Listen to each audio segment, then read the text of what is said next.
All right, everybody, we're going to get started. Hello and welcome to NCHV NVTAC's webinar series. My name is Antonio Adesi, and I'm the Program Assistant here at the National Coalition for Homeless Veterans Technical Support Center.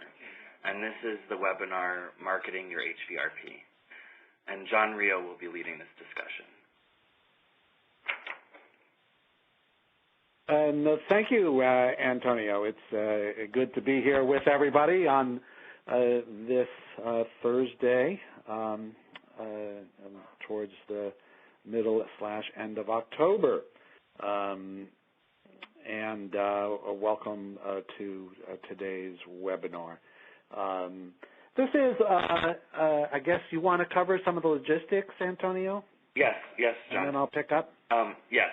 So all participant phones will be muted, and you'll be unable to ask questions by phone.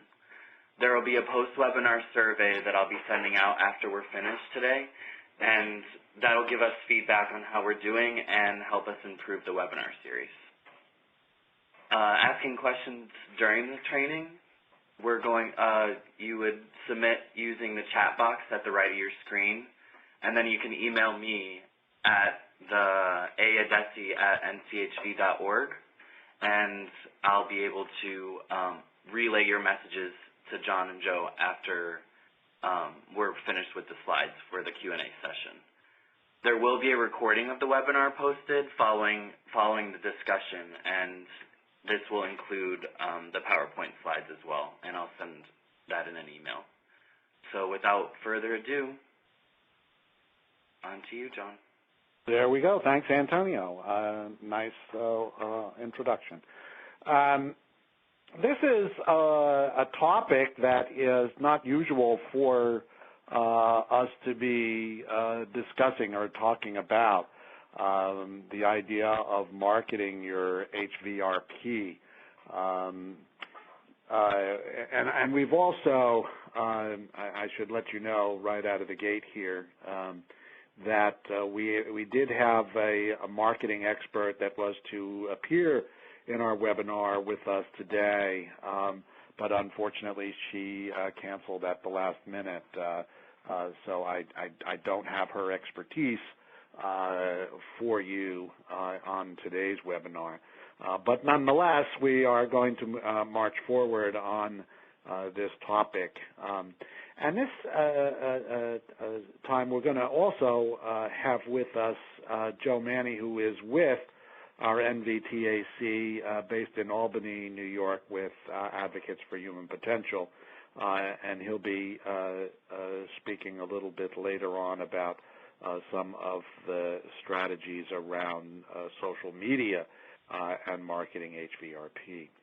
The idea of this webinar came about after reviewing a number of websites of yours, of HVRP grantees, and looking at a number of brochures and ways in which HVRPs communicate in their communities. And there was quite a, as you might suspect, a wide variety of material and approaches.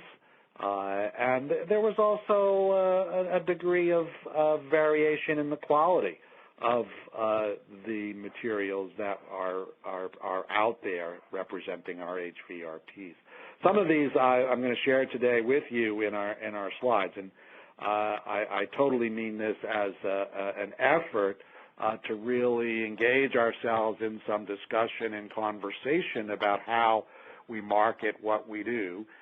Or how you market what you do. And I'm particularly interested, for those of you who don't know me, as I'm a senior staff person at Advocates for Human Potential and in the field of homelessness and employment, and lead the NVTAC at AHP.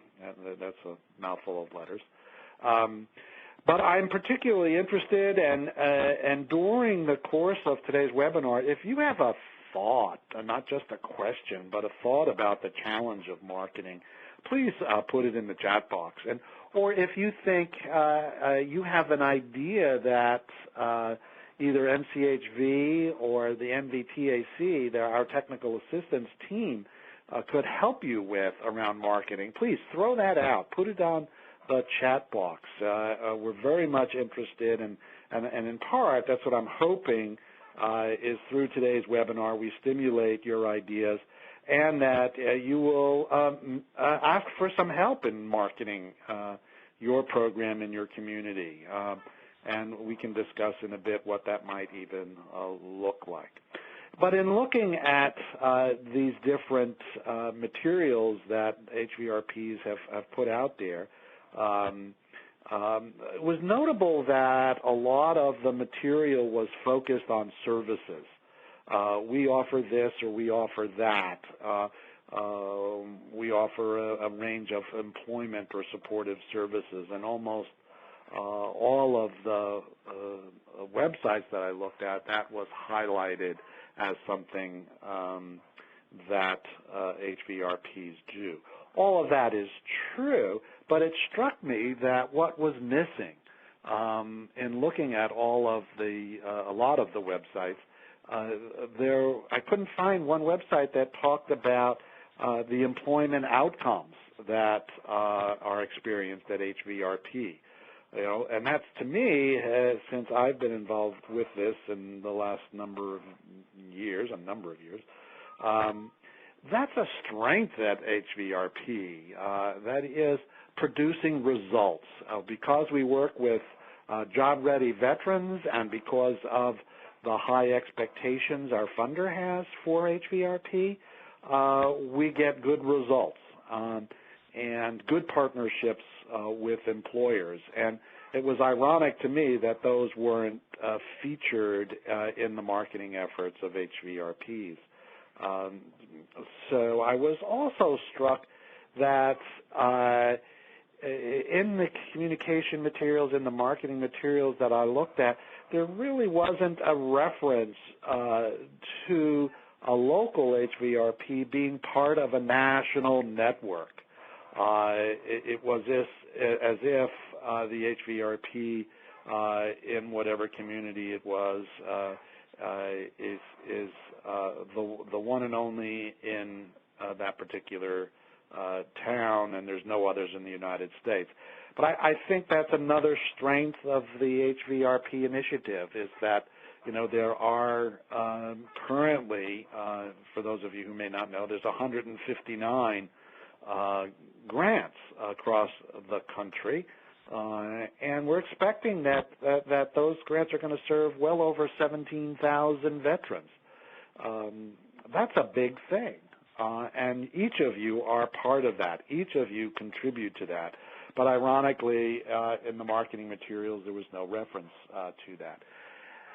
And the other thing that I discovered in talking to some of our TA staff, particularly a gentleman who I hope some of you know, Ian Lissman.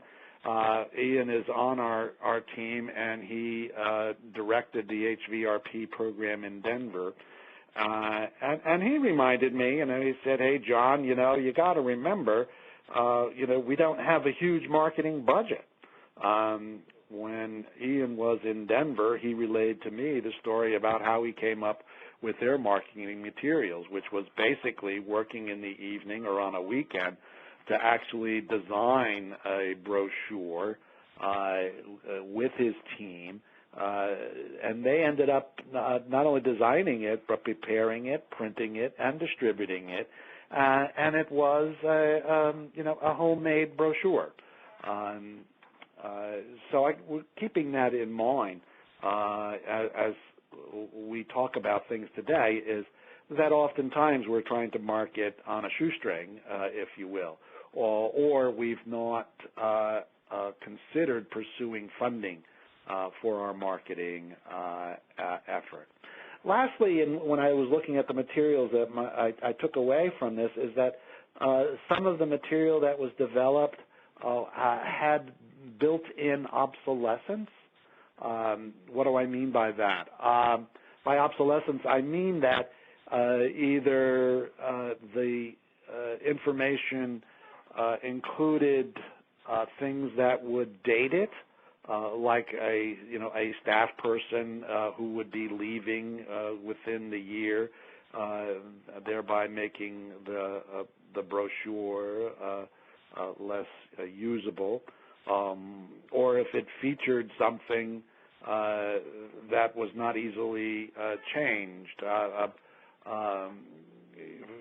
And I mean no offense of this, but for example, in a course that we developed, we featured Bill Cosby, a quote from Bill Cosby, and this course was built before the controversy. Well, you can rest assured that given the controversy that occurred, we got a lot of feedback about that being an inappropriate quote, and we obviously changed that quote and took it out of our course. So how do you develop things that either are flexible and modifiable or that don't date your marketing materials? So that said, we really just wanted to see this webinar as a community discussion amongst our family here to explore what marketing has been going on and what we might be striving for. And I'm glad that we have Joe with us on our team. Joe got his degree in communication studies from Western Washington University, and he wrote a social media engagement guide before coming to AHP.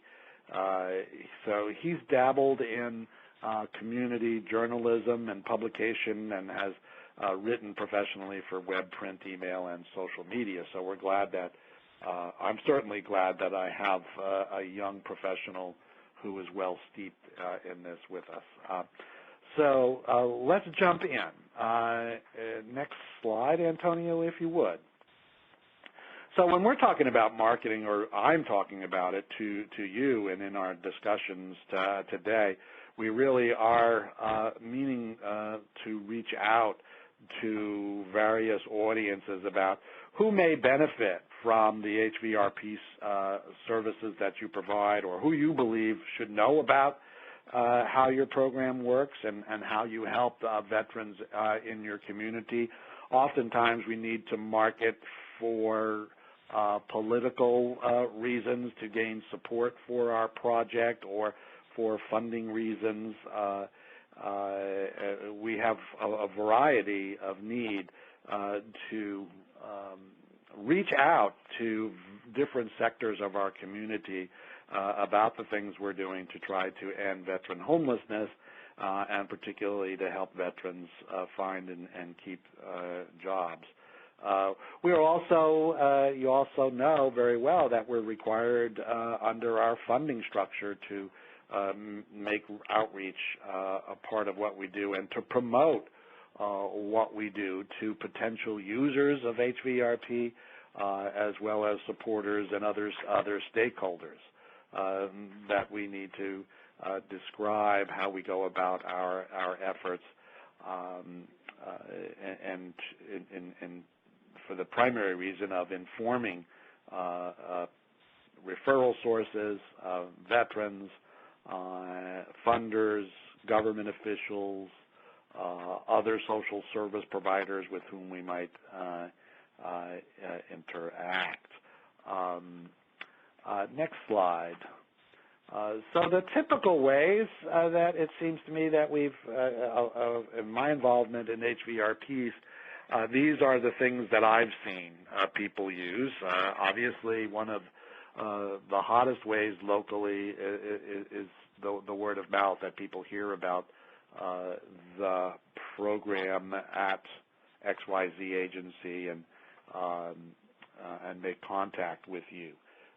So word of mouth is a strong marketing strategy that sort of has a life of its own, and it's hard to influence that or to harness word of mouth. Although you know that our homeless veteran community is a small community of people, and a word of mouth does get around. And some of you, do a variety of these things, or one or two of these things. But there certainly is a mix out there, and I'm not suggesting that you do all of these things. These are just seems to be the strategies that seem to be in place by our current programs. Next slide. Well, as I said, it's just the importance of marketing is to reach out to veterans and other service providers. It's also trying to use that opportunity to market yourselves so that people see the value in what you do, that you are part of a social change effort that in your community. As you all know, you make every effort to use the strategy that we will leave no veteran behind, and that we want participation from others in the community. So we are, next slide, Antonio. We're going to try to, in our materials, we try to speak to different audiences, and I'll just categorize those audiences as veterans as one group, employers as another group, and then there are other stakeholders who we try to reach for a variety of reasons. So in thinking about how we speak to veterans, it sometimes is difficult to segment your audience if you only have one marketing tool. It seems like some of the brochures and even the websites I've looked at are trying to cover all the bases and don't differentiate as well as they might to try to aim part of their message at veterans, part of their message to employers, and part of their message to other stakeholders who want to support your work. So it's useful to think about what are your messages to the veterans you want to serve. And this is where I think these are common questions that a potential user might have. But I always think that our prospective candidates for HVRP might want to know how successful you are in helping other veterans and what your experience has been.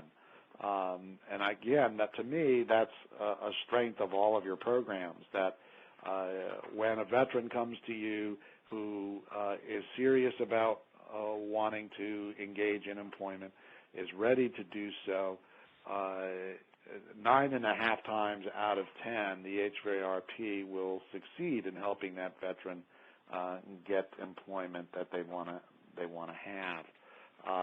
And that's clearly a strong point for HVRPs, and it's an aspect of marketing that is underplayed very truly. There's also a question around when we're looking at marketing to veterans, and I know a number of us are concerned around are we reaching the younger veterans? And how do we market or try to reach the 20-something or even early 30s-something veteran to make sure they're aware of our services and how they might benefit from it? I know some strategies have included, focusing on success stories of younger veterans, which certainly is a piece of the puzzle. But trying to figure out which strategies might be helpful to message younger veterans who may need HVRP services. Next slide, Antonio. Employers, I think all of you are working with employers and have a variety of strategies to do that. Certainly, we've worked with a number of you around employer development, and you all engage employers in a variety of ways. Chief of which is literally reaching out to employers or engaging them at job fairs, visiting them at their company sites or through networking, or even in some instances through apprenticeships or even developing an apprenticeship or on-the-job training opportunities. So there's marketing to employers is also on every HVRP's radar.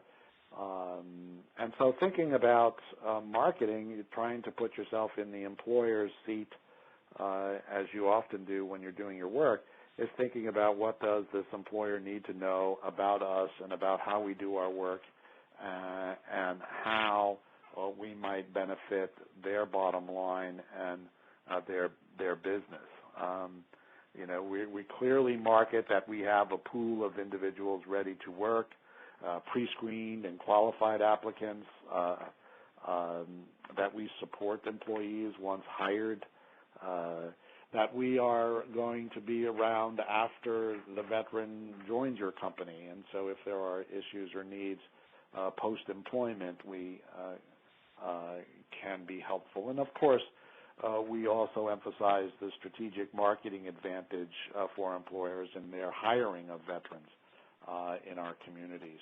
So that's, I think, that is a tool or a strategy that's from the HVRPs that I visited where we've done some employer outreach. That definitely is a strategy. Not so well marketed on marketing materials or websites so much. Next slide, Antonio, please. The third group is a larger group who are indirectly may benefit from HVRP, but nonetheless are important to your success in the community, whether it's the Chamber of Commerce or the Downtown Business Improvement District, or if it's the ABC Housing Corporation that you're partnering with. You definitely market to them, and you're trying to be sure that they are aware of what role they can play in helping homeless veterans succeed in the labor market. So each of our audiences have different needs and a different perspective about things and need to be engaged differently as you work your marketing materials. So let's take a look at some of the things that HVRPs are doing to market themselves. Next slide, Antonio. So many of you have a presence on the Internet, on the web, and this is just, believe me, this is just a sampling. I was not trying to be selective at all. I've just Googled sites, and these are some that have popped up. And there are a variety. There's across the country in terms of what websites look like.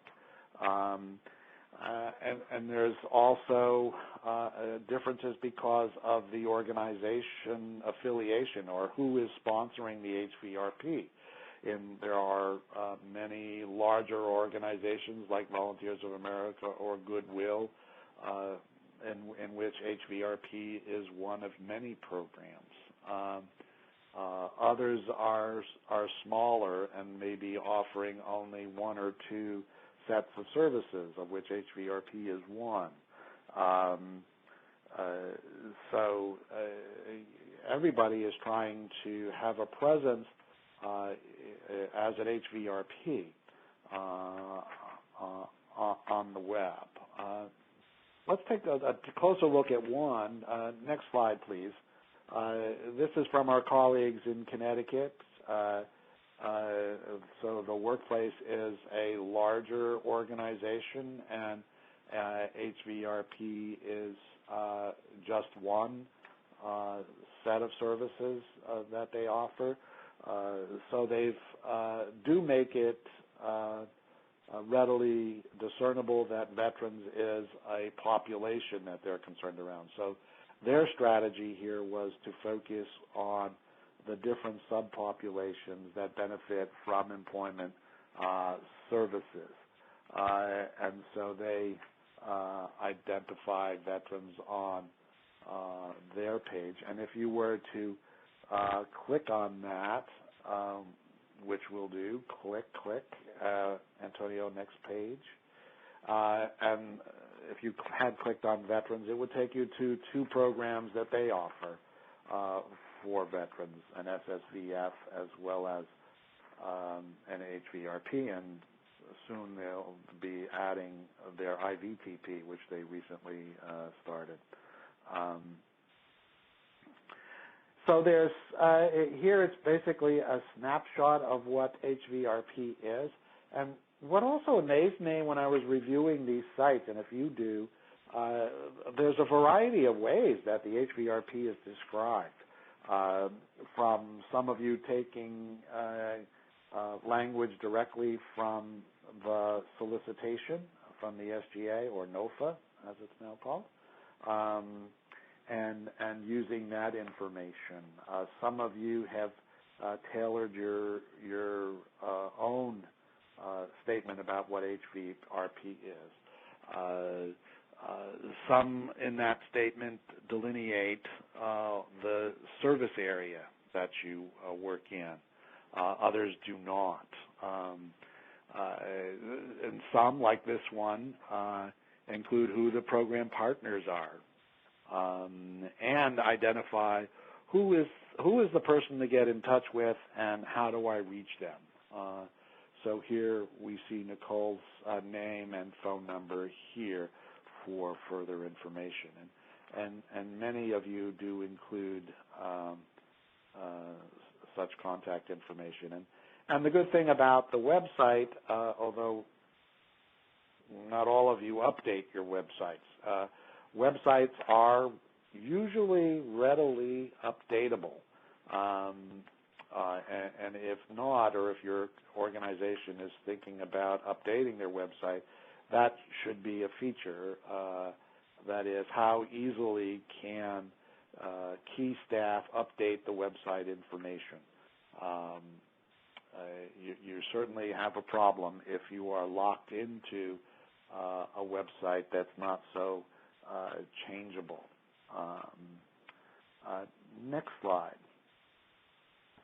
This is not the Connecticut program. This is another HVRP that describes their purpose as providing services, and they list what some of the training options are, and that they also address housing barriers. And they also brightly identify their program hours, and they also point to the e-benefits as another resource on their page. So that can be advantageous to do that. So the question in part becomes, well, if you only have one web page, literally, how do you prioritize what goes on there and what should be on there? And that should be a discussion that you have internally about what you feel is important. We have some ideas about that, but certainly it is each organization's challenge to use the space that they have appropriately. And some agencies have really jammed up their website with lots of information, perhaps too much information on one page, and may need to think through how do they convey their message in ways that unfold for users and not try to throw everything at a user all at once. So next slide. Oh, these are some brochures and that are, I think, they're not necessarily representative. They are brochures that were popped up if you do a Google search on the internet for HVRP brochures. And there's an interesting assortment out there. These are just 4 of the ones that I picked, one from our funder.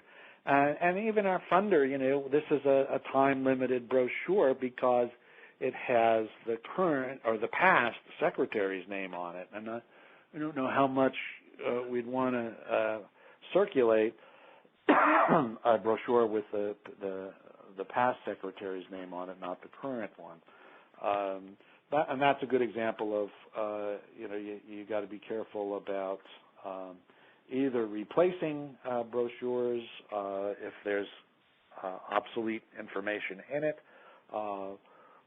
or have a different kind of strategy for managing that.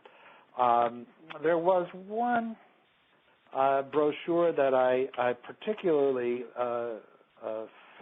found interesting, was that in their description of the requirements for HVRP, they also addressed veterans who might not meet those requirements.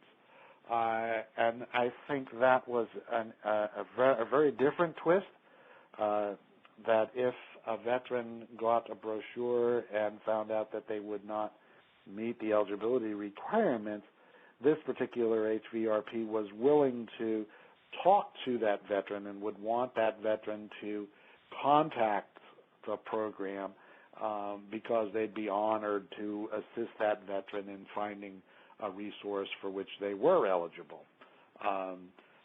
So I thought I would want to just call that to your attention when you're doing marketing to a target audience like homeless veterans, and given our focus on trying to end veteran homelessness, you might want to consider what you can do for veterans who might not meet the HVRP criteria but are in your neighborhood or are in your community and who need assistance. So I think that's just worth mentioning. Some HVRPs do a particular kind of outreach through the Internet and to reach homeless veterans. Next slide. This is a web page that's out there from our colleagues up in New Hampshire, where they were marketing their computer lab.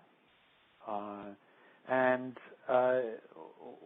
whether this is just intended to get enrollment in the computer lab up, or if it was a way to make a service available for veterans who might also be eligible for HVRP and could use this lab as a way to get to HVRP. So it seemed like this was a strategy to provide something to veterans in the community who might need access to a free computer and who might end up connecting with the HVRP. So as a way to reach out to veterans by providing access to a computer lab was unusual and different, especially in the sense that this was on one of their web pages.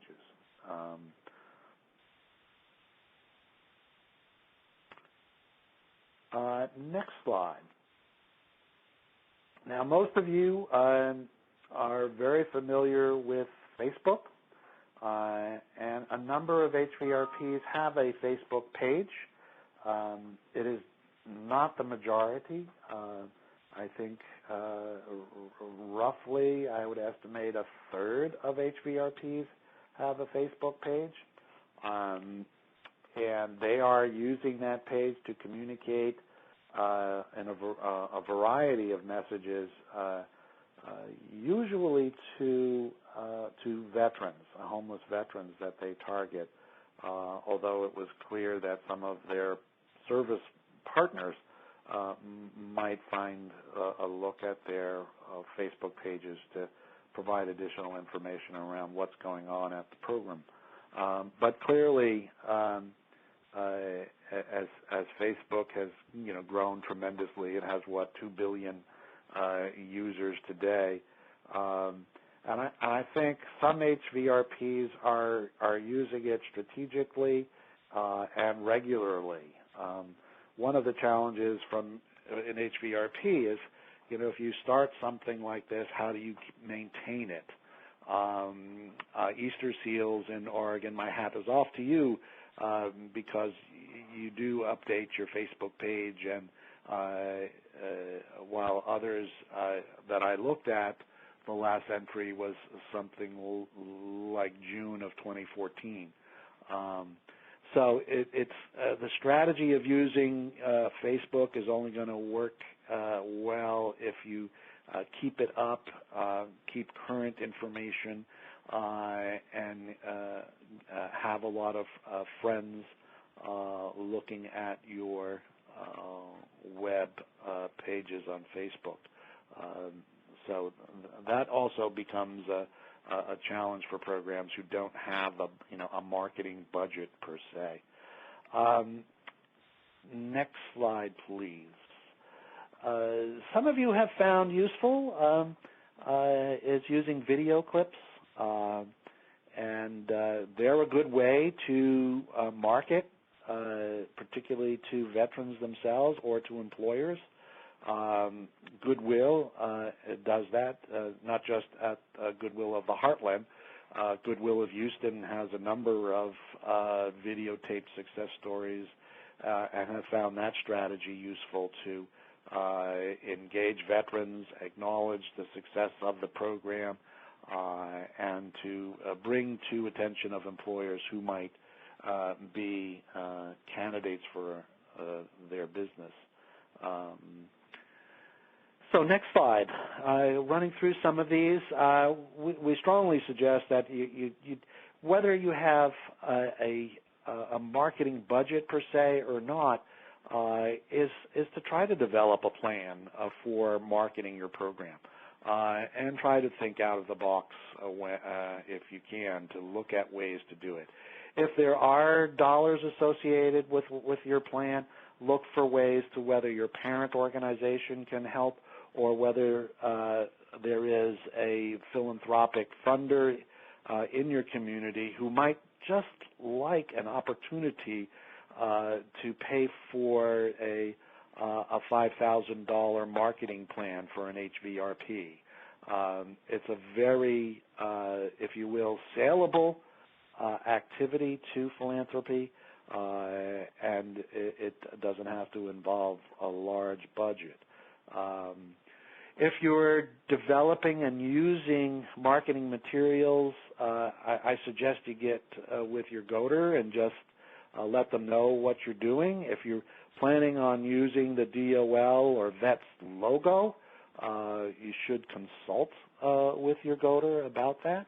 I would not suggest that you just take what you want to use willy-nilly and build it into your materials and then just go about your business. I would suggest you have a conversation with your GOATer or DVET before you integrate those kinds of things in your marketing materials. Next slide.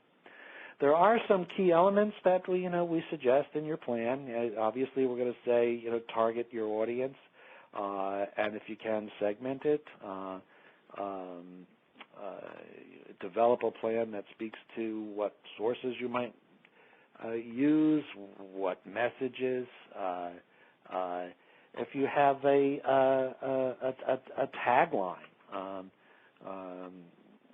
who can tell me this tagline, who it belongs to? The power and dignity of work is a tagline from one of our larger organizations that does provide HVRP. Another one from a large organization is tagline is helping America's most vulnerable.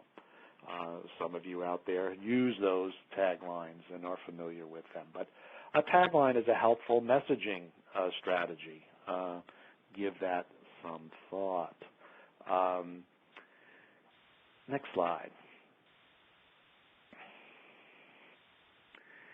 Building web pages is truly an art form that is informed by marketing science. So we know that websites that are crammed and have too much information are difficult to use. Navigation that's not clear presents as barriers to users.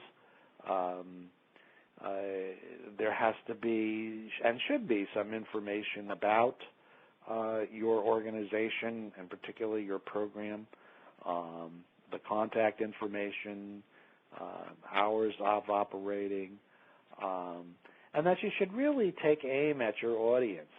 Even if you divide your web page, if you only have one, by targeting your messages to the audiences and identify them on the page. And I strongly suggest that as you move forward in your programs, and if you do address your marketing needs, consider ways to talk about your strengths. To me, I like going to a place that has been successful, and to the extent that I know what that success is, it strengthens the appeal that product or service has. So position yourself. Use your outcome success and what people say about your services. What have veterans reported to you about what they found most useful at your program? That information can be valuable in your marketing strategy. Next slide.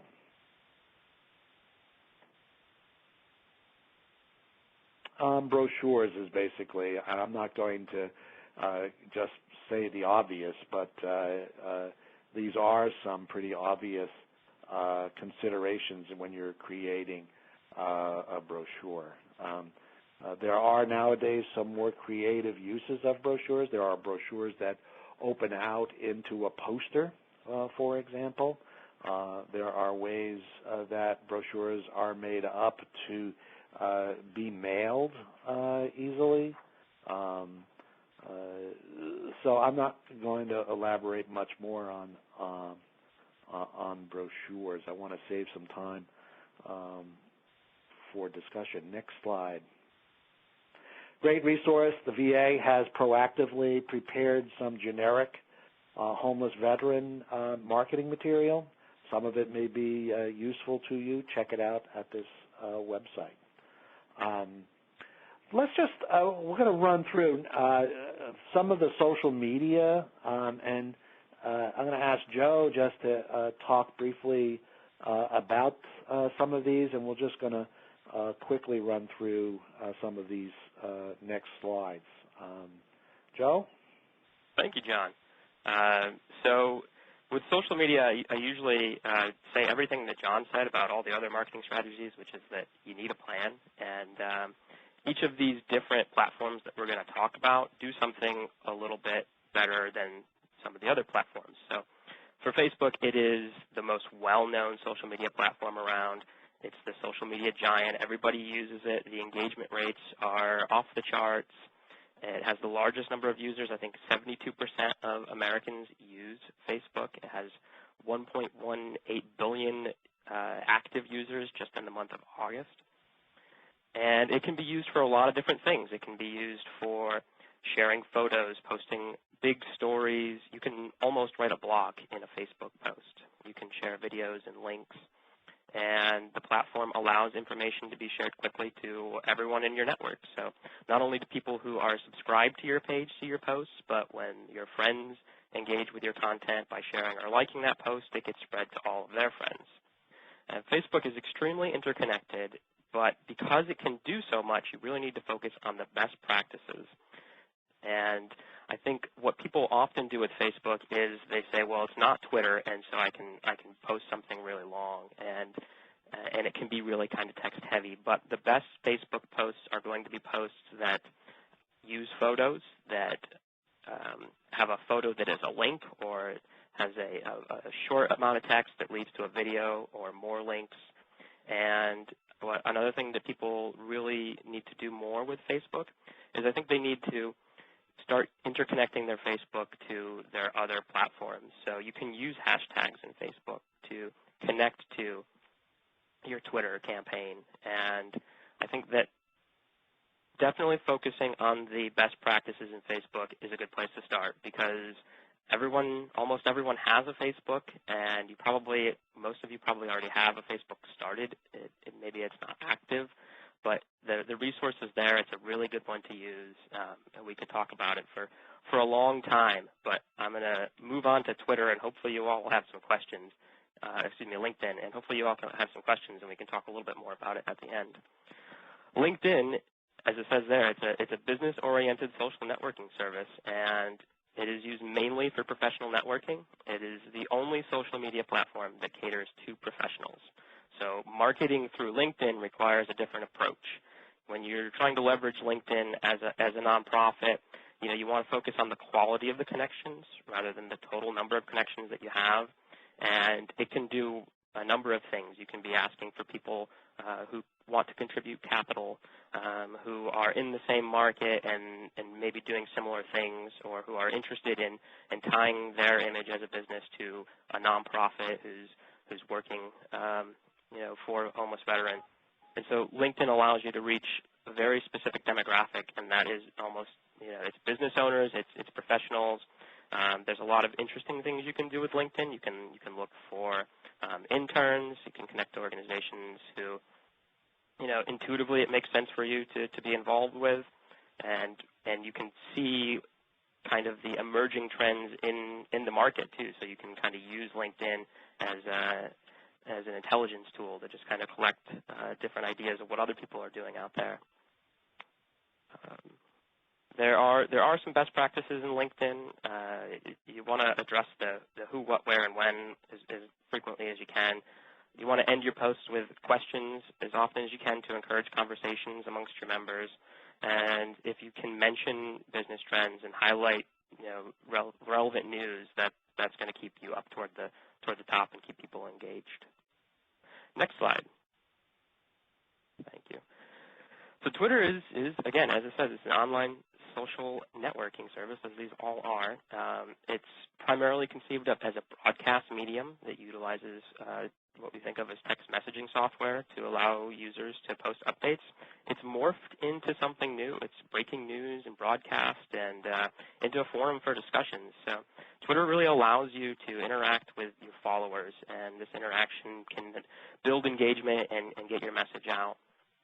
And a lot of people say, well, 144 characters isn't enough to say what you need to say. But I would say with best practices in Twitter, actually, you don't get 144 characters, 140 characters. You get 115 or less, because you want to leave enough space for people to retweet your information. And you want to try to use it to engage people. And again, I'll go back to what I said about the Facebook, and that is you want to direct traffic to links, to photos, direct them back to your Facebook with hashtags or to your LinkedIn.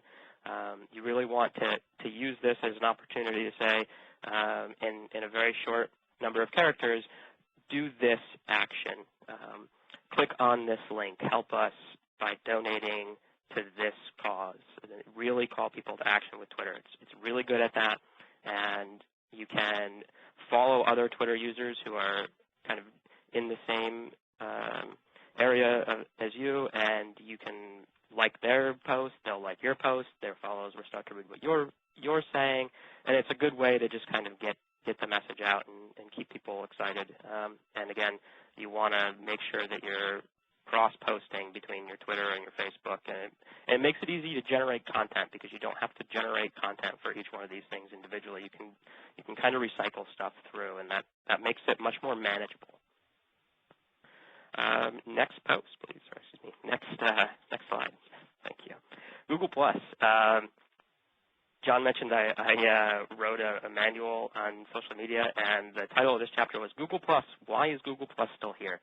And the answer is because Google is the backbone of the Internet.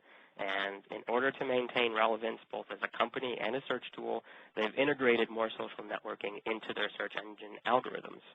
So although Facebook is undeniably more popular and it sees a lot more traffic, Google is heavily invested in the success of their system.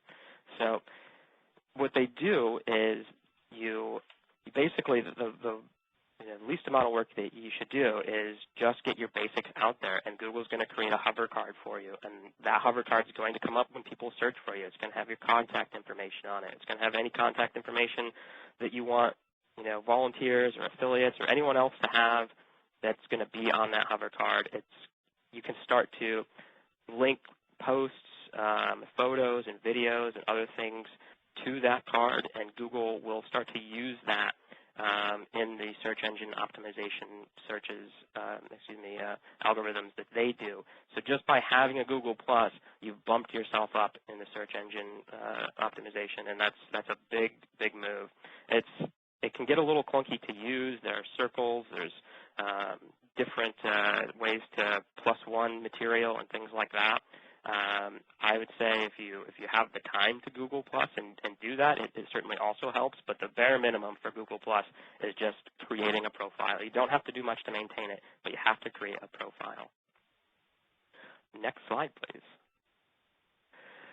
RSS, I think, is probably more for you to use to kind of stay in the know. As it says, it stands for Rich Site Summary. It's really useful. You don't have to go out there now and sign up for a bunch of different newsletters. It helps you as you go through and you're reading things on the internet. You'll find most of the time that there is an RSS feed, and you can look for that little orange symbol that's on this slide, and that will allow you to put that onto your feed. There's a couple of different RSS programs that you can use. But it's a good way for you as a nonprofit to subscribe to content and keep in the know. So that's really what that's for. It's not so much going to help you market, but it's going to keep you in the know.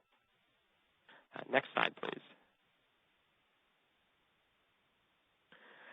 Instagram's a good one. Instagram is for probably younger users. I think most of the Instagram users are probably under 30. There are 300 million people who use it, so it's a very useful program. And it integrates really well into Facebook and Twitter, and so you have that kind of recycling of material, and Instagram is a really good way to do that. And I think, especially if you're doing events or you're trying to let people know that something is happening right now or something is about to happen, you're setting up, Instagram's a really great tool to get the word out about that. That's about what I have to say on social media. There's so much more to cover. There's plenty of best practices and reasons why you would use one platform over another, so I encourage you to ask questions. And thank you very much for your time. Thank you, Joe. Antonio, how is our chat box? Do we have questions that are there or comments that I do have some, and thank you both for speaking with us today. So I had one question that was, is it best, and it had to concern with you, John, with the brochures. Would you find that it's best to have just an employment brochure specifically, or would you combine it with, for example, resources for an SSVF program? Well, it depends on who your target audience is and what you're trying to get out of the marketing effort. If you are developing a brochure that's going to help you market to employers, that would partner with HVRPs, then you would not want to add in anything on SSVF. If you're marketing to veterans, that you're an organization that provides comprehensive services, including rental assistance for rapid rehousing or homeless prevention, and you can link and help veterans secure employment, then that might make sense to blend them. again, it also depends on what your plan is for how deep do you want to go in putting the information out there. In a bifold brochure, you're going to be at a 20,000-foot level. If you go to use a bifold brochure for veterans just around their employment circumstances, you can bring the detail into greater focus, and you're at the 5,000-foot level, if you will. So it depends on what your plan is. I don't think there's a right or wrong. It only becomes right or wrong in terms of what you're attempting to do. And if you're attempting to describe a lot of detail about both programs, that's probably not a single brochure. So I hope that helps. That's why I think Joe and I both would be recommending the idea of a plan and what's your rationale and thinking, and then align your product with that thinking. Thank you. I had another question. It was more towards the social media. Have you seen any success with creating events on Facebook? For example, stand downs or local events for HVRP organizations? I think events on Facebook work really, really well because, again, so many people already have Facebook, so you're probably already plugged into a really good network. But to make it work better, you probably want to have that Twitter presence. You probably want to work those other things in. But if you're using the best practices on Facebook, and the nonprofit that I wrote that guide for, they pretty much only used Facebook when we started out, and they had some pretty good success using just the best practices, really trying to post more photos and less text, and they were able to definitely garner some support and get some folks out. So it does work. And if any of our listeners are familiar with and have used Facebook for event planning and you think it contributed to the success of your event, let us know. Put something in the chat box saying, hey, I've done that, and we can would love to showcase what it is that you've done successfully in using social media to advance your projects and to help more veterans leave homelessness. So speak up if you have experience with that. We want to know about it. Let us know. Send us an email. And I had another question as well. Can you connect LinkedIn with Facebook or the other? Not as easily as you can connect some of the other things, but you can put links to your LinkedIn post and encourage people on both platforms to follow the other one. They don't integrate together very easily, but there is a program called Hootsuite, which is a social media manager, which actually will allow you to write one post and post it to all of your different social media outlets that you're using. So you can write a post and post it to Twitter and LinkedIn and Facebook, and you can schedule them all a month ahead of time and just get it all set up so that you're really just spending an hour to maybe 3 hours if you're really active, getting your content into a calendar for the month and sending it out on all of the different platforms. And have you seen any success with using Google, especially Google+, but using Google Drive to communicate between social medias? I haven't really seen anyone use Google Drive to communicate between social media. I've used the share functions to communicate amongst teams and things like that, but I haven't really seen a lot of success or really even know how it's done to use Google Drive as a social media tool. But Google+, I think, really it gets very complicated. Not a lot of people use it. If you get into a network or a group that does use it, then it's very powerful. But for the most part, I think it's just helpful because that's what Google goes to figure out who you are and what you're doing, and it gives you a leg up in that search engine game. Well, thank you for that, Joe. John as well, thank you.